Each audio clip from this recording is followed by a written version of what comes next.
Berlatar belakang tahun 1981, kisah ini dimulai dengan memperlihatkan Amai, seorang petugas pajak yang dikenal sangat jujur, menolak suap, dan memiliki dedikasi tinggi.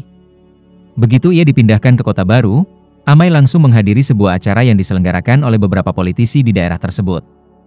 Langkah ini diambil Amai untuk lebih dekat dengan tokoh-tokoh penting agar tidak canggung saat melaksanakan tugasnya di kemudian hari.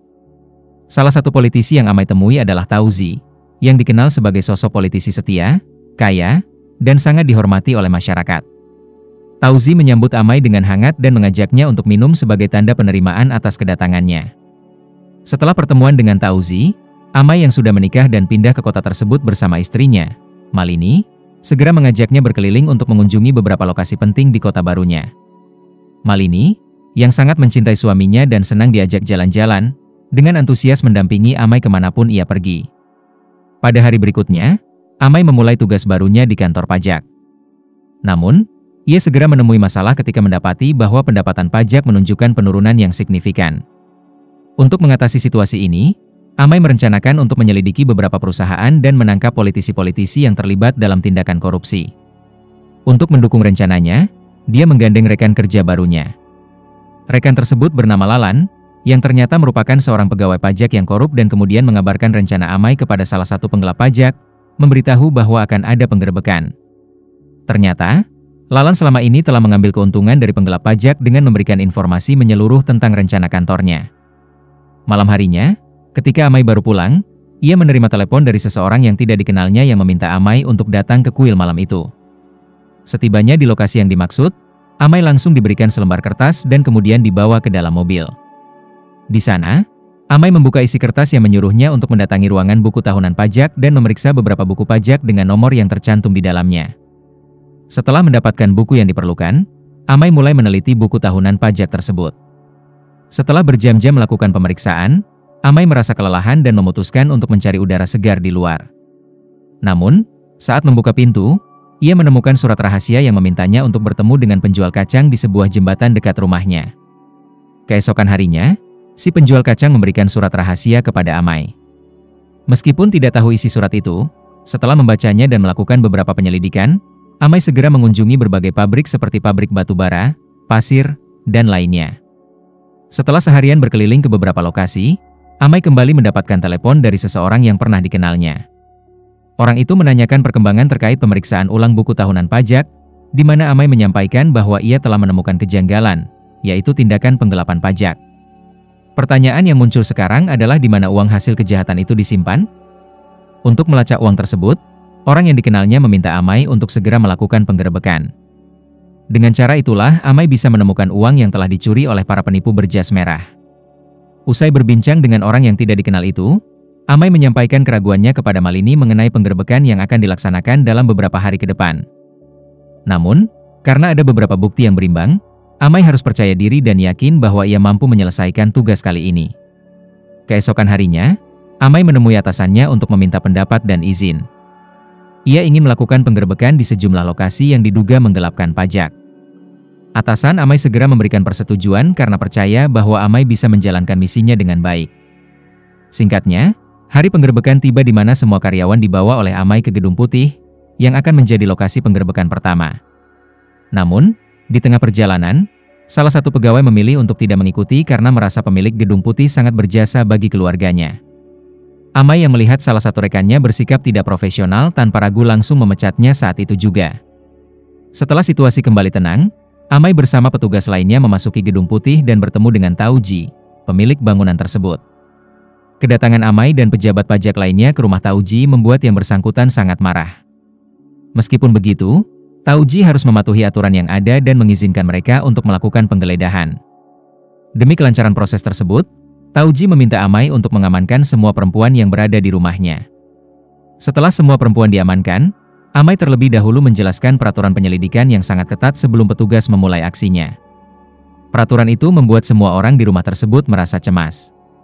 Begitu aturan selesai dibacakan, Amai dan tim langsung bergerak untuk mencari barang. Dengan sasaran pertama adalah kamar-kamar di rumah yang mereka bongkar habis guna menemukan barang tersembunyi. Tidak hanya rumah, semua usaha milik Tauji juga digeledah, mulai dari pabrik batu bata, pasir, tekstil, hingga kandang sapi.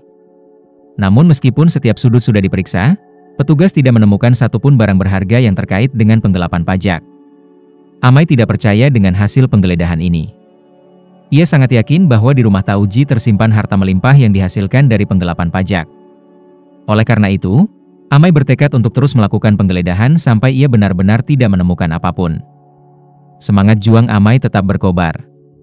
Saat ia bersantai dan mengamati sekeliling, ia tanpa sengaja bertemu dengan seorang nenek, yaitu Ibu Tauji, yang baru saja keluar dari kamarnya. Pertemuan itu membuat Amai merasa curiga, sehingga ia segera memutuskan untuk melakukan penggeledahan. Ketika Amai memeriksa kamar nenek itu, Tauji dan saudaranya menjadi sangat marah, merasa tindakan Amai sudah melampaui batas. Namun, untuk membuktikan bahwa dirinya tidak terlibat dalam tindakan korupsi, Tauji mengizinkan Amai melanjutkan penggeledahan. Sekali lagi, Amai tidak menemukan sedikitpun bukti penggelapan pajak. Dalam keadaan yang semakin membingungkan, ia memutuskan untuk mengosongkan sumur, berharap mungkin Tauji menyimpan hartanya di sana. Setelah semua air di sumur dikeluarkan, Amai tetap tidak menemukan apapun, yang membuatnya semakin frustrasi. Meskipun begitu, Amai tetap meneruskan pencariannya dengan memeriksa tempat ibadah. Kembali, Amai tidak menemukan apapun yang diharapkan. Setelah selesai memeriksa tempat ibadah, Amai mengambil kembali barang yang sebelumnya disimpannya sebelum melakukan penyelidikan, di mana ia menemukan sebuah petunjuk. Seseorang yang tidak dikenal telah meletakkan peta di dompet Amai dan meminta Amai menggunakan kepandaiannya untuk menjelaskan peta tersebut. Dengan petunjuk yang diterima, Amai yang memang pintar dengan mudah memahami isi peta itu. Hal ini terbukti ketika Amai segera menemukan lokasi uang haram setelah mempelajari peta rumah Tauji. Ratusan bahkan ribuan rupiah tersimpan tersembunyi di balik bangunan. Setelah menemukan uang tersebut, Tauji mencoba menyuap Amai dengan memberikan uang Rp500.000, namun langsung ditolak oleh Amai. Secara berurutan, berbagai harta hasil korupsi mulai terungkap. Sumur yang awalnya kosong ternyata menyimpan sebuah ruangan rahasia berisi kilogram emas. Selain itu, terdapat uang yang tersusun rapi seperti buku, dan banyak orang yang tidak percaya dengan tumpukan uang yang teratur itu. Apakah di dunia dongeng juga ada yang serupa? Lanjut. Dengan kepintarannya, Amai dapat mengetahui lokasi harta berikutnya, bukan hanya menghancurkan dinding rumah dan ruang di dalam sumur. Ia dengan percaya diri meminta temannya untuk menggali tanah di depan atau belakang rumah. Setelah proses penggalian yang cukup lama, Amai akhirnya menemukan harta hasil korupsi yang ada di dalam peti. Penemuan tersebut membuat Tauji sangat marah hingga ia mencoba menghabisi Amai menggunakan pistol. Namun, tembakan itu meleset dan mengenai atap rumah. Tentu saja, kejadian itu di luar dugaan, di mana emas batangan mulai jatuh seperti hujan, yang sangat didambakan oleh banyak orang dan membuat semua orang terpaku melihatnya. Dengan munculnya emas dari satu lubang, Amai curiga bahwa masih ada lebih banyak emas yang disimpan di langit-langit rumah. Untuk membuktikan kecurigaannya, Amai kembali melepaskan tembakan dan berhasil menemukan beberapa kilogram emas batangan yang disimpan di ruang atau di atas langit-langit rumah. Dan beberapa tahun lalu Tauji melakukan tindakan korupsi tersebut. Tidak mengherankan jika keadaan di negara itu tidak baik-baik saja. Uang yang seharusnya digunakan untuk pembangunan infrastruktur, meningkatkan kesejahteraan masyarakat, mendukung ekonomi, dan pengelolaan lingkungan justru disalahgunakan oleh segelintir orang yang membuat rakyat kecil semakin menderita. Negara India beruntung memiliki seorang penanggulangan korupsi seperti Amai yang dapat menggoyahkan para koruptor ketika Amai datang ke daerah tersebut. Setelah mengumpulkan sebagian besar harta miliknya, Amai memberikan kesempatan kepada Tauji untuk menghubungi seseorang yang bisa membantunya. Ketika menerima tawaran itu, Tauji segera menghubungi orang yang tidak lain adalah bos Amai sendiri untuk meminta pertolongan. Namun, bos yang sejak awal bersikap mendukung Amai tentu saja tidak akan membantu Tauji. Dia melihat bahwa jika Tauji mendapatkan bantuan, ia pun memberikan izin kepada Tauji untuk pergi ke luar kota bukan untuk berlibur, melainkan untuk mendapatkan kelegaan. Dengan mencari bantuan dari beberapa orang yang dianggap bisa menolongnya. Orang pertama yang ditemui Tauji adalah rekannya yang kemungkinan juga terlibat dalam korupsi. Hal ini terlihat dari cara Tauji yang terbuka membicarakan penggerbekan yang terjadi di rumahnya. Selain itu, ia juga menghubungi Menteri Keuangan dan meminta agar penggerbekan di rumahnya segera dihentikan. Karena jika terus dilakukan, maka seluruh harta kekayaan Tauji akan musnah tidak bersisa. Sementara di tempat lain, Lalan kini menyampaikan rasa frustrasinya kepada Amai karena membiarkan Tauji pergi begitu saja. Amai pun dengan bijak menjawab bahwa tindakan yang dilakukan saat ini adalah cara yang sama seperti memberi kesempatan kepada Lalan untuk memperbaiki kesalahan yang telah dibuatnya. Selain itu, Karena keluarnya Tauji, tim pajak bisa segera bergerak untuk melakukan penyelidikan sampai Tauji kembali ke rumah. Hingga persoalan pertama selesai. Amai kembali menghadapi masalah lain ketika saksi yang dihadirkannya menyebutkan bahwa semua uang dan emas akan segera dikirimkan ke pemerintah, yang juga akan menjadi pemicu korupsi bagi anggota pemerintahan lain yang serakah akan kekuasaan dan kekayaan. Mendengar hal itu, Amai yakin dia bisa mencegah aparat melakukan korupsi lagi. Tidak lama setelah itu, Amai dihubungi oleh Menteri Keuangan yang memintanya untuk segera meninggalkan rumah Tauji. Namun, karena penggeledahan belum selesai, Amai meminta izin untuk diberikan waktu agar semua uang hasil korupsi dapat diambil kembali. Di malam hari, saat Amai berjalan, tiba-tiba seorang wanita yang merupakan menantu Tauji menghampirinya, berusaha menarik perhatian agar Amai pergi dari rumah tersebut. Namun, untunglah si nenek muncul tiba-tiba, sehingga rencananya gagal. Peristiwa itu segera disampaikan Amai kepada Malini karena takut dapat menimbulkan kesalahpahaman. Di mana Malini yang mengerti karakter suaminya tentu saja mempercayainya. Dia juga meminta Amai untuk segera meninggalkan tempat itu sebelum Tauji melakukan hal yang tidak baik. Keesokan harinya, Amai yang sedang melihat denah rumah Tauji mendadak kertasnya dirampas oleh nenek yang berada di sana, yang kemudian menceritakan bahwa rumah tersebut telah banyak mengalami perubahan, mulai dari 2 tiang dan tangga yang fungsinya tidak jelas. Mendengar cerita tersebut, Amai langsung berpikir bahwa bangunan itu dibuat untuk menyembunyikan kekayaan. Ternyata sebagaimana yang diduga Amai, saat ini tim pajak sedang membongkar tiang-tiang tersebut. Mereka menemukan banyak sekali emas dan perhiasan. Bahkan di dalam tangga, mereka juga menemukan piring terbuat dari emas serta berbagai barang berharga lainnya. Merasa bahwa masih ada banyak harta yang disembunyikan di rumah tersebut, Amai mendekati seorang pria yang tidak lain adalah adik Tauji, kemudian memberikan ancaman agar si adik mengungkap lokasi barang-barang yang disembunyikan. Jika tidak, Amai tidak segan-segan untuk memasukkan si adik ke dalam penjara. Si adik, yang tidak memiliki pilihan lain, akhirnya menunjukkan tempat di mana harta tersebut disembunyikan, yaitu di sebuah dinding rumah. Alangkah terkejutnya tim CS ketika menemukan deretan guci berisi emas dan perhiasan. Selain itu, kekayaan dari hasil korupsi Tauji juga disembunyikan dalam drum yang berisi biji-bijian. Bayangkan berapa banyak emas yang ada dan beberapa kuadriliun uang yang selama ini disembunyikan oleh Tauji. Untuk menghitung jumlah uang itu, dibutuhkan lebih dari 20 orang. Bahkan untuk menimbang emas, mereka akan menjadikan hal lain sebagai perbandingan. Harta kekayaan Tauji benar-benar hancur lebur karena semua aset yang dimilikinya diambil oleh pihak berwenang. Selain itu, Amai juga berani menyita semua bisnis yang dijalankan Tauji selama ini untuk mengganti uang negara yang telah diambilnya. Sementara itu, Tauji yang ingin melarikan diri dari penggerbekan memanfaatkan jaringan politiknya dengan segera menemui seorang Perdana Menteri wanita yang dapat membantunya. Namun, ia harus menunggu beberapa jam untuk bertemu dengan Perdana Menteri tersebut karena kesibukannya yang luar biasa. Asisten Perdana Menteri mendapat info bahwa Tauji bisa menggoyahkan pemerintah jika tidak dibantu, sehingga langsung melaporkan hal ini kepada sang Perdana Menteri.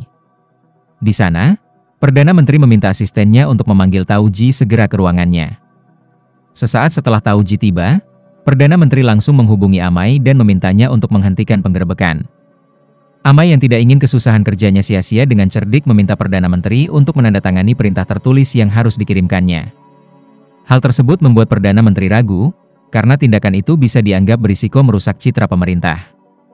Untuk menjaga reputasinya, Perdana Menteri pun segera mengakhiri percakapan. Dalam kebingungannya, Tauji, yang tidak tahu lagi harus meminta bantuan kepada siapa, memutuskan untuk mengancam Amai dengan memberitahu bahwa dia telah mengutus anak buahnya untuk menculik istri Amai. Mendengar ancaman itu, Amai segera meminta polisi untuk datang ke rumahnya. Ternyata, istri Amai sedang dalam perjalanan. Ia yang tidak menyadari bahwa ancaman sedang menghampirinya tetap asik memperhatikan keadaan jalan.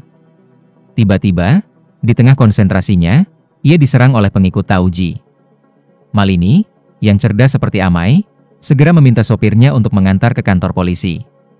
Dia yang mengalami luka di dahinya akibat pecahan kaca langsung mendapatkan perawatan dari petugas medis di kantor polisi.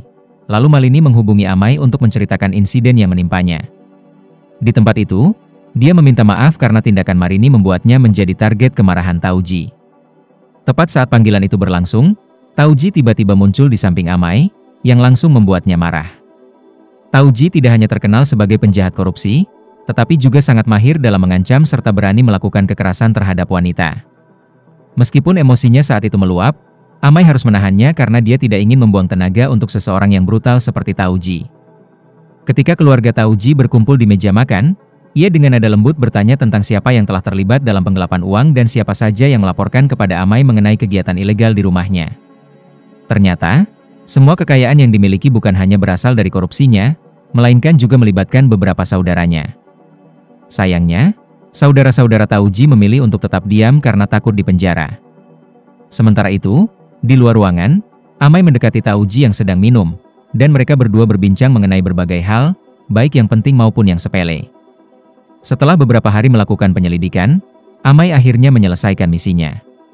Namun, pada hari terakhir pengejaran, ia dikejutkan oleh ribuan warga yang berencana menyerang gedung tersebut. Untuk mencegah hal-hal yang tak diinginkan, Amai mengarahkan semua rekannya untuk pergi ke belakang rumah dan meminta mereka untuk segera meninggalkan tempat itu. Ia benar-benar merupakan sosok pemimpin sejati.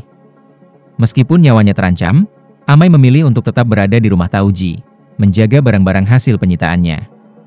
Ia melakukan itu karena tidak ingin semua usaha sulitnya dalam mencari barang-barang korupsi dirampas oleh warga yang sedang dilanda kemarahan dan kebutuhan akan uang.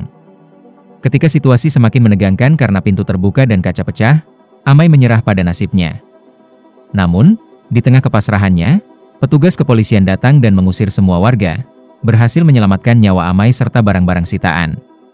Setelah situasi kembali normal, Tauji dibawa ke penjara oleh polisi.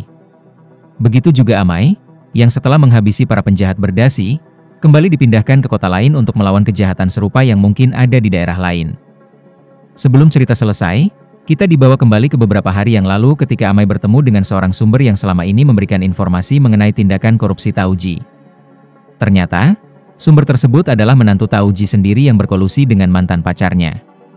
Mereka berkolaborasi untuk mengambil tindakan balas dendam karena Tauji sebelumnya telah memisahkan hubungan mereka demi kepentingan politik dan memaksa menantunya untuk menikahi putrinya. Ini adalah akhir yang sangat mengejutkan.